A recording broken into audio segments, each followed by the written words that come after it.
बहुत समय पहले की बात है। एक शांत से गांव में एक ब्राह्मण अपनी पत्नी और मां के साथ रहता था।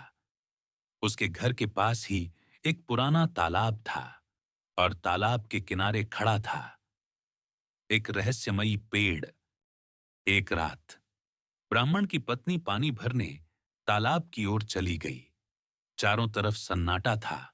चांदनी में पेड़ की परछाइयां हिल रही थीं। उसे पता नहीं था कि उस पेड़ पर संकचिन्नी नाम की भूतनी रहती थी। अनजाने में वह उस पेड़ के पास खड़ी एक संकचिन्नी से टकरा गई। बस फिर क्या था, भूतनी क्रोधित हो उठी। उसने औरत का गला दबाया और उसे उठाकर पेड़ के खोखले में कैद कर दिया। डर के मारे वह वहीं बेहोश हो गई।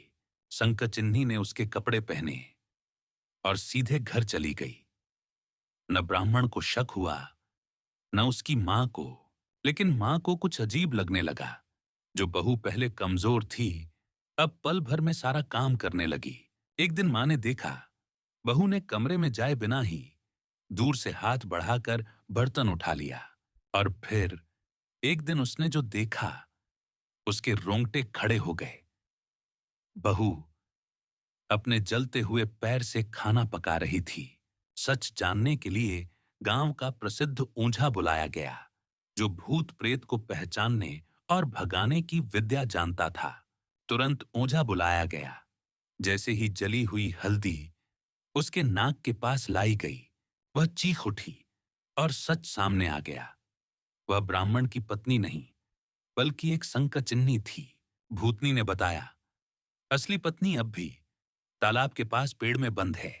औरत को बचा लिया गया, भूतनी को मंत्रों से भगा दिया गया। धीरे धीरे पत्नी स्वस्थ हो गई। इसके बाद ब्राह्मण और उसकी पत्नी सुखी जीवन जीने लगे।